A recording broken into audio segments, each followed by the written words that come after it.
All right, diving in today, and we're going deep on this one. We're tackling a pretty central concept in the philosophy of science. It's called the underdetermination of scientific theory, and we're going to be using this awesome entry from the Stanford Encyclopedia of Philosophy to guide us. The mission here. Well, I really want to make sure we grasp what underdetermination even means, and then we're going to see why it matters so much, especially when we're thinking about how science really works, how it actually generates knowledge. And of course, we can explore some of the different viewpoints people have on it. Now, for you, as someone who really loves digging into these kind of heady philosophical concepts, I think this dive should be pretty satisfying. We're going to build up this, framework for understanding just how tricky evidence can be and how complicated it is to actually learn stuff about the world. Like those aha moments when things click into place about how we come to believe what we believe. That's what we're going for. Yeah, it's one of those really fundamental topics. It sits right at the heart of where epistemology and philosophy of science intersect. It forces us to confront some pretty basic assumptions we have about, like, how we justify what we think we know about the natural world. Okay, so let's start with something everyone can relate to just to get a feel for this. Imagine someone tells you, hey, I spent 10 bucks on apples and oranges. Apples were $1 each, oranges were $2 each, and I bought some of each. Could you figure out exactly how many of each fruit they bought? Just from that, no, not really. Right. They got some apples and some oranges, but that's not enough to know exactly how many. Like, 1 orange and 8 apples would add up, right? But so would 2 oranges and 6 apples and probably some other combos too. So the evidence, it's the total cost and the prices. It doesn't lead to just one right answer. It's underdetermined. That's like a simple way to see how evidence can be kind of slippery, even in everyday situations. It doesn't always point to a single clear solution. Yeah, that's a really nice analogy. And we see a similar kind of problem when scientists are trying to figure things out. You know how people always say correlation doesn't equal causation? Oh, yeah, classic. Well, think about this. We notice that ice cream sales go up in the summer, and wouldn't you know it, crime rates go up too. Now, some folks might see that correlation and jump to a wacky conclusion. Like, ice cream is turning people into criminals. Uh-huh, exactly. Yeah. But we know that's probably not the real story, right? There's got to be something else going on. Like maybe the warmer weather makes people want to eat more ice cream and be out and about more, which could unfortunately lead to more chances for crime. The point is, seeing that ice cream sales and crime rates are connected doesn't tell us that one causes the other. This idea, which most people sort of get intuitively, is like the tip of the iceberg when it comes to the deeper issue of underdetermination in science. Oh, I see what you mean. So it's like that common sense understanding of correlation not equaling causation. That's just a taste of this much bigger philosophical puzzle about how we make sense of evidence and theories. Exactly. And to really dig into the philosophical nitty-gritty here, we got to give credit where credit is due. Two major thinkers laid a lot of the groundwork for understanding this: Pierre Duhem and W.V.O. Quine. Okay, so Duhem, he was a physicist back in the early 1900s, right? And he was really focused on how this underdetermination thing played out in physics, like when you're running experiments and trying to test your ideas. And then Quine, he came along later, mid-20th century, and he sort of blew the whole thing wide open. He was like, hold up, this isn't just about physics. This is about how we know anything about the world. You got it. They both wrestled with the limits of evidence, but from slightly different angles, which led to some interesting variations on the problem. Now, a key distinction that comes out of their work, and one that's super important for us as philosophers trying to wrap our heads around this, is the difference between two main types of underdetermination: holist and contrastive. These are like two different ways evidence can be a bit of a trickster when it comes to nailing down the right theory. Okay, let's unpack those. So, holist underdetermination, if I'm getting this right, it's all about how we never test scientific ideas all by themselves. Whenever we do an experiment, we're not just testing one specific hypothesis, we're also relying on a bunch of other stuff we assume to be true, like background theories, auxiliary hypotheses, even things about how our instruments work, right? So if our experiment doesn't turn out the way we expected, we can't immediately point the finger at our main hypothesis and say, aha, you were wrong. It could be that one of those other assumptions we were relying on is actually the problem. That's a great way to put it. Our hypotheses only give us testable predictions when they're like woven together with all these other ideas. So when an experiment throws us a curveball, all we can really say for sure is that something in that whole interconnected system is off. But the experiment itself doesn't tell us exactly what needs fixing. Like, okay, imagine a clinical trial for a new drug. Let's say it doesn't work as well as everyone hoped. Well, maybe the drug itself is a dud. But it could also be that the trial wasn't designed well, or maybe the patients were taking other meds that interfered, or maybe they weren't measuring the effects of the drug in the right way. Just seeing that the trial failed doesn't mean the problem is definitely with the drug itself. There are other possibilities. Exactly. And this led Dooham to a pretty big idea. He basically said, there's no such thing as a truly crucial experiment. The kind of experiment that settles a scientific debate once and for all. Because even when one theory seems to win and the other one loses, the folks who are rooting for the loser can always say, hey, it wasn't our main idea that was wrong. It was just one of those other things we all assumed to be true that turned out to be wonky. You got it. And Duhem used this famous historical example to illustrate his point. It was all about the nature of light. Is it made of particles or is it waves? There was this experiment by Foucault which showed that light travels faster in air than in water. And most people took that as really strong evidence for the wave theory and against the particle theory. Yeah, I remember learning about that. It seemed like a pretty clear win for the wave folks. It sure did. But Duhem said, hold on a second. He argued that even though the experiment didn't match up with the particle theory as it stood, that didn't mean the core idea of light being particles was necessarily doomed. Maybe the problem was with some other assumption that Newton and his buddies had made about how light particles interact with different substances. Duhem even went so far as to say that it would be rash to believe that Foucault's experiment had totally killed off the particle theory. He thought physicists could have probably tweaked the theory to fit the experimental results if they'd really wanted to. So Duham's point was that it's super hard to test a single scientific idea in complete isolation. And the way we interpret experimental results always depends on a whole bunch of other theories and assumptions that we're also taking for granted. It's like science is this big interconnected system, not just a collection of separate claims. Exactly. And that idea of interconnectedness is super central to the work of W.V.O. Quine. He took what Duhem was saying about physics and basically applied it to all knowledge. He argued that all our beliefs are like threads in this massive web. Yeah, his famous web of belief analogy. Can you break that down a bit for those who haven't encountered it before? Sure. So Quine's idea was that every belief we have, from the really basic stuff, like what we're seeing right now, to the big abstract ideas about the universe, even things like logic and math, are all connected in this huge and intricate web. And this web, he said, only touches the real world, like the world outside our minds at its edges. Those edges are our senses, our experiences. So, like, when we see something that doesn't match what we are expecting, it's like a little tug on the edge of the web, right? And to fix that tension, we might have to adjust some of the connections in the web. Precisely. And here's where the underdetermination kicks in. When we have a sensory experience that clashes with what we thought was going on, like let's say you're expecting to see a brick building, but when you get there, it's made of wood. That mismatch doesn't tell you exactly which belief you need to change.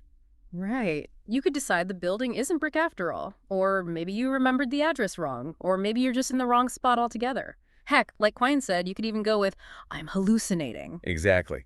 He wasn't saying those are all equally likely or rational explanations. His point was that there are multiple ways to make your web of beliefs fit with what you're experiencing. And he even suggested, and this is a pretty wild idea, that if we really needed to, we could even revise our beliefs about logic or math to keep everything else consistent. Whoa.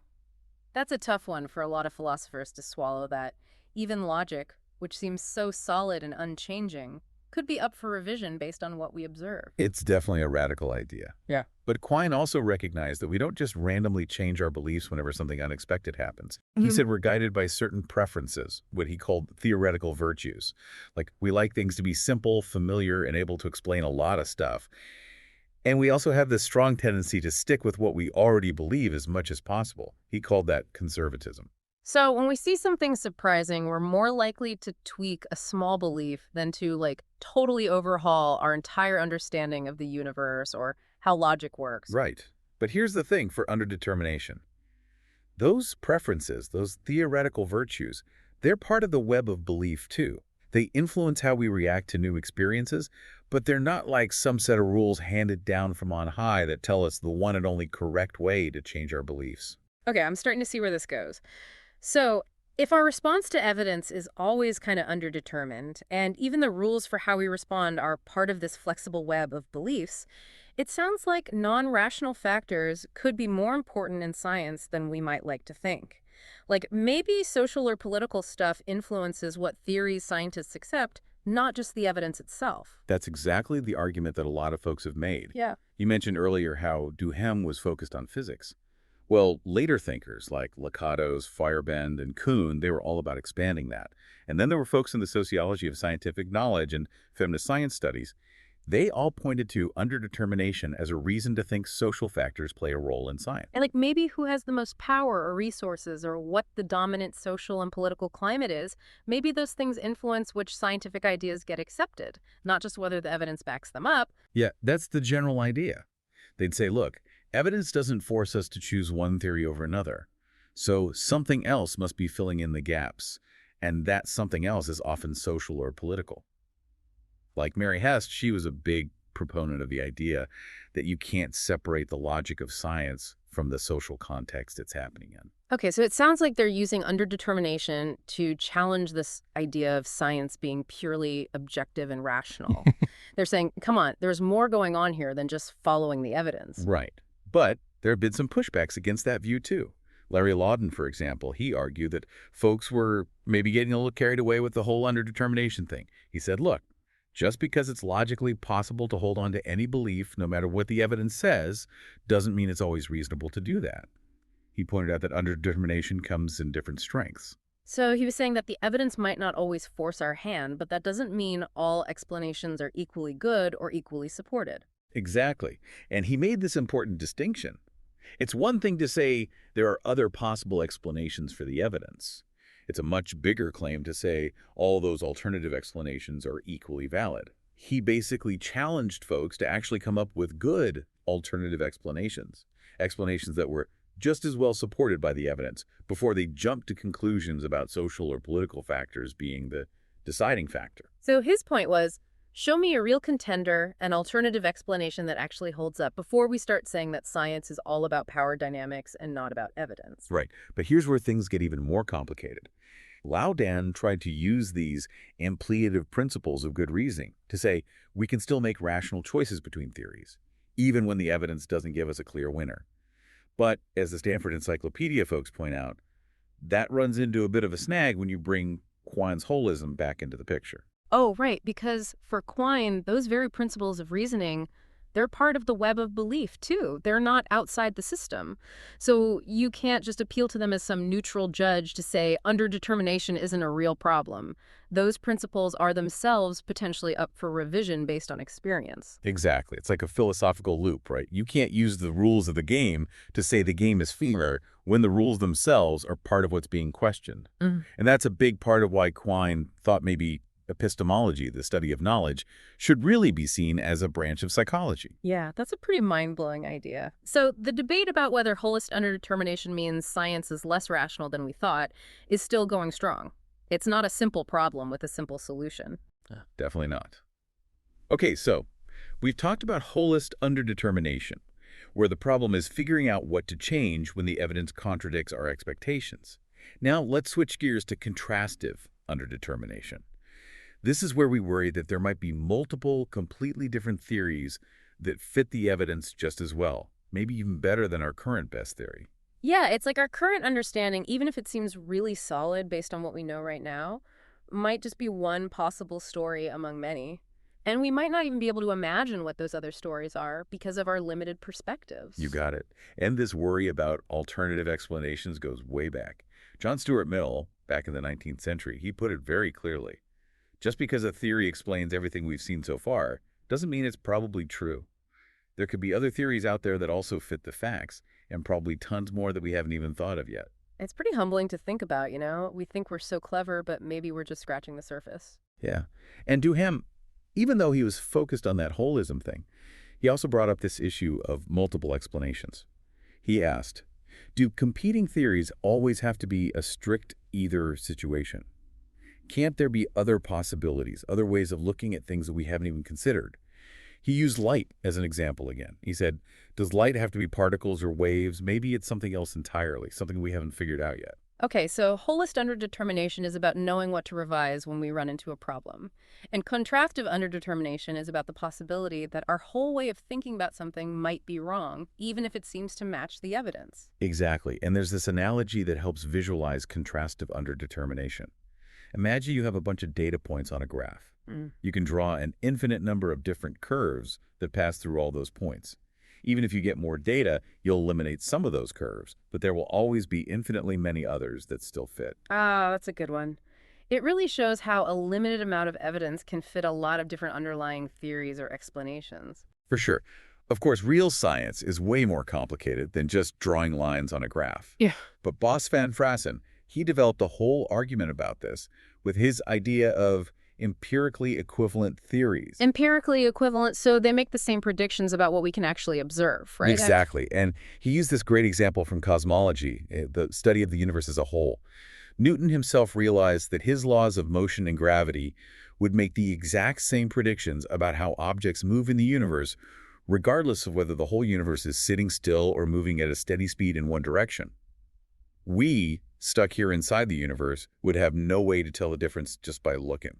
So you've got two different theories about the universe. One where it's stationary, one where it's cruising along, but they both make identical predictions about what we observe.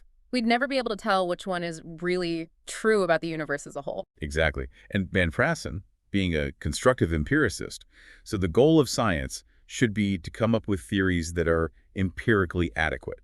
That means they're true about the stuff we can observe. So if that's your main goal, then having multiple empirically equivalent theories isn't a big deal. Because as long as they both predict what we'll see, it doesn't really matter which one is really true about the stuff we can't observe. That's the gist of it. Yeah. But a lot of folks push back against this idea. They said, wait, if you only care about what's observable, how can you justify believing that your current theory will continue to be right in the future? Just because it's matched the evidence so far doesn't mean it will always match. That's a good point. If you draw a hard line between what you can observe and what you can't, it seems like it'd be hard to be confident about the future, even if your theory has been right about the past. Right. And then you've got Laudan and Leplin. They also challenge this idea that empirically equivalent theories are everywhere and that they're a big problem for science. They pointed out that what counts as observable isn't fixed. It changes as technology gets better and we learn more about the world. Plus, they said we always make assumptions when testing a theory, and those assumptions can change over time. So two theories that seem empirically equivalent now might not be equivalent later on. So they're saying empirical equivalence isn't some permanent feature of theories. It depends on what we know and what we can observe at a given time. Exactly. They said you have to show that two theories are really empirically equivalent on a case-by-case basis, not just assume it's true all the time. They also said that even if two theories make the same predictions, we might have more reason to believe one over the other based on how well it fits with our other well-established scientific beliefs.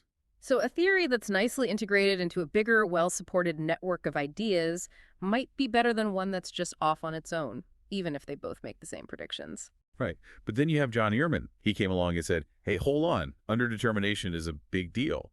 And it's all tied up with how we make inductive inferences, how we go from what we've observed to conclusions about what we haven't.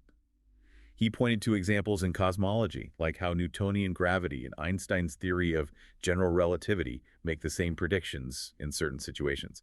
And he said maybe the reason we don't see more underdetermination is because we're just not imaginative enough. So maybe the limits of our theories are more about the limits of our own thinking than the limits of the universe itself. That's the idea. But many philosophers of science still aren't convinced that empirically equivalent theories are all that common. They say, sure, you find some examples in really abstract areas of physics, but in most of science, it's not a huge issue. They argue that we shouldn't abandon our best theories just because someone might be able to come up with an alternative. They're like, show us the alternative first, then we'll talk. So the burden of proof is on the folks who say underdetermination is a big problem to actually demonstrate these alternative theories. They can't just say, oh, they're out there somewhere, trust us. Exactly. And this has led to attempts to create like recipes or algorithms for generating empirically equivalent theories. Some folks try to come up with global algorithms, which are supposed to work for any theory. One example is saying, for any theory T, we can make another theory T prime that says all T's predictions are true, but T itself is false. Or there's the classic evil deceiver idea. But those feel more like arguments for general skepticism, like maybe we can't know anything for sure. They're not really specific problems for science, are they? That's what Stanford argued. He said those global algorithms aren't really telling us anything unique about science. Then there are local algorithms that try to tweak specific theories to get an empirically equivalent version. Like, remember Van Frassen's example of adding that constant velocity to the Newtonian universe? That's a local strategy. And Stanford says those local strategies usually just add stuff to the theory that doesn't really change its core explanatory power, and that we have no reason to believe is actually true. Right.